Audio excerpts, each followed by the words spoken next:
Lah,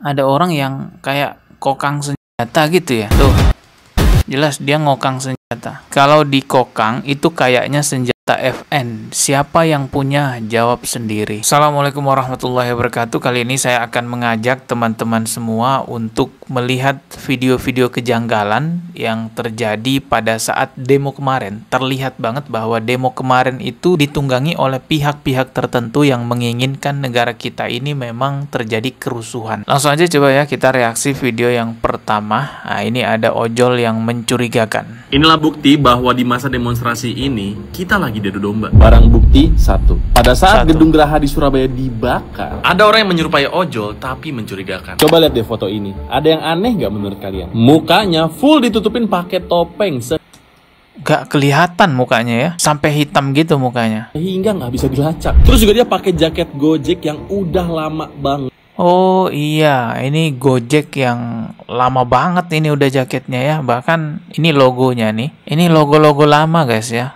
Gojek ini.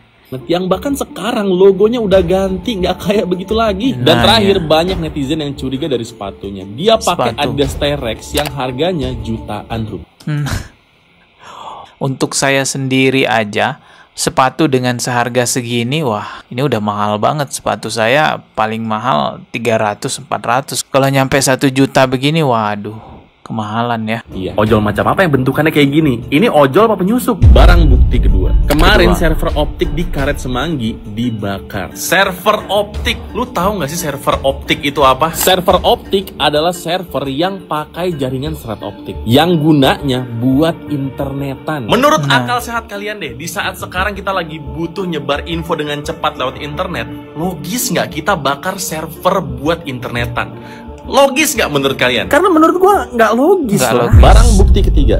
Nggak logis lah, karena seharusnya dengan keadaan seperti ini malah butuh penyebaran informasi yang lebih luas lagi ya. Tapi kan live TikTok juga katanya dimatiin. Ini yang ketiga ya. Kemarin Kita rumah lanjut. Ahmad Saroni sempat dijarah. Barang-barang kayak Oke. Iron Man, jam belasan miliar, bahkan sampai ke bathtub diambilin sama orang-orang. Tapi setelah ditelusuri, ternyata ada yang aneh. Menurut ketua RT di sana, penjara rumah Ahmad Saroni bukan warga sekitar. Dia nggak kenal siapa yang ngejarah. Jadi pertanyaannya, itu siapa yang nyuruh ngejarah? Jadi udah tahu kan sekarang kenapa Unisba dan juga Unpas dikepung padahal lagi nggak ada kerusuhan? Karena provokator di mana-mana. Justru mereka lah yang bikin kerusuhan terjadi di mana-mana. Jadi yuk jaga sama warga, jangan sampai terhasut. Ingat kita menuntut ke siapa sebenarnya. Demo kemarin hasilnya pada akhirnya nggak jelas ya apa yang dihasilkan, karena ya itu tadi banyak penyusup di dalamnya teman-temannya.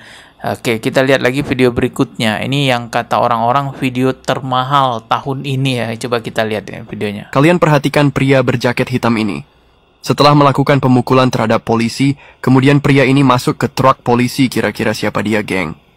Buat kalian tetap hati-hati saat menyampaikan aspirasinya karena banyak penyusup untuk membuat kerusuhan. Dan pria ini masuk ke dalam truk polisi dan tak keluar lagi.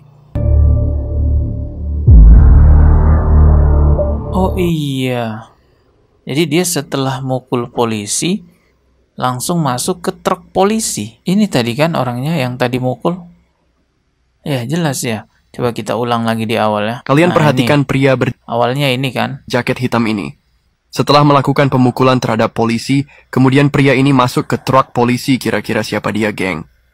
Buat kalian tetap hati-hati saat menyampaikan aspirasinya karena banyak penyusup untuk membuat kerusuhan.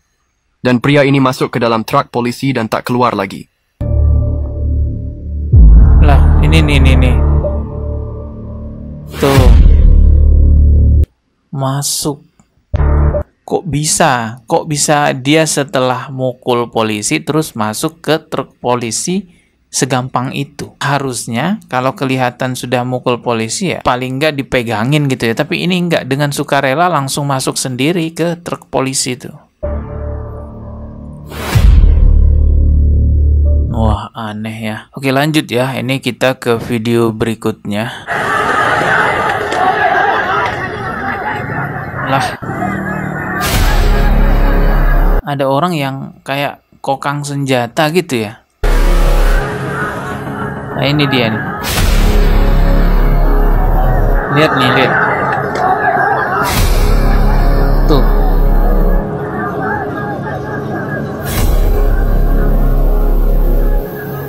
Dia ngokang senjata.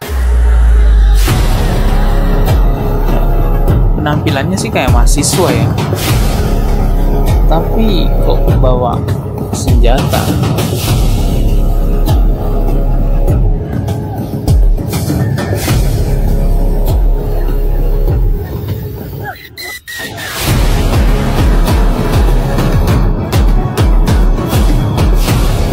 Tuh jelas ya, jelas ini. Tuh jelas dia ngokang senjata.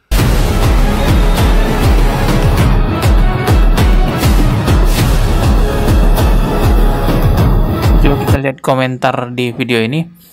Ada yang berkomentar begini, kalau dikokang itu kayaknya senjata FN. Siapa yang punya? Jawab sendiri. Terus ada juga yang komentar, itu bukan perusuh ya, itu intel polisi yang sedang menyamar. Oh, ya kalau itu intel polisi, wajar saja berada di tengah-tengah masyarakat demo menggunakan pakaian layaknya mahasiswa atau menggunakan pakaian preman. Karena memang sengaja menyamar, tujuannya untuk menggali informasi untuk dilaporkan kepada pimpinannya. Tapi ingat ya, tujuannya menggali informasi, bukan membuat rusuh. Jadi kita heran juga kalau ada orang yang ya kayak intel tapi ikut-ikutan bikin rusuh.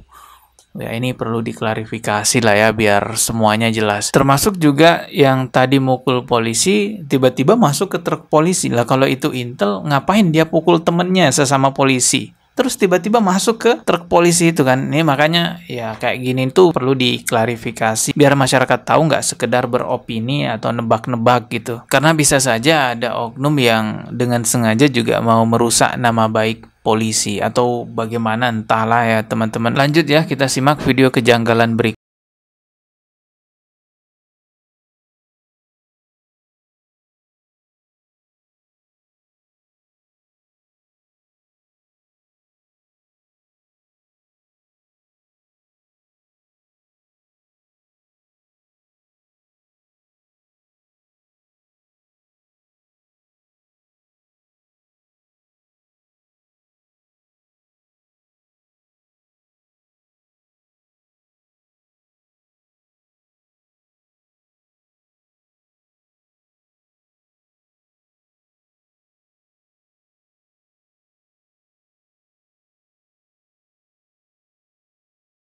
Ada banyak sekali yang membuat teori konspirasi atau membuat analisa mengenai banyaknya provokator pada demo kemarin. Ada yang mengatakan sengaja dikirim provokator agar aspirasi masyarakat tidak tersampaikan. Ada juga yang membuat teori konspirasi bahwa negara kita sengaja dibikin kacau balau, rusuh seperti ini tujuannya untuk melengsarkan Pak Prabowo sebagai presiden. Dengan keadaan Indonesia yang kacau balau seperti ini, nantinya presiden kita akan dianggap tidak becus ngurus negara sehingga rakyat minta untuk Prabowo turun dan naiklah sosok Gibran. Tapi sekali lagi itu teori konspirasi. Ada juga yang membuat teori konspirasi demo kemarin itu ditunggangi oleh provokator karena memang ada yang menginginkan negara kita dalam kondisi darurat militer. Tapi sekali lagi ini teori konspirasi teman-teman. Kalau memang sampai darurat militer, wah kita semua akan diatur dengan cara-cara militer, bukan lagi dengan cara demokrasi.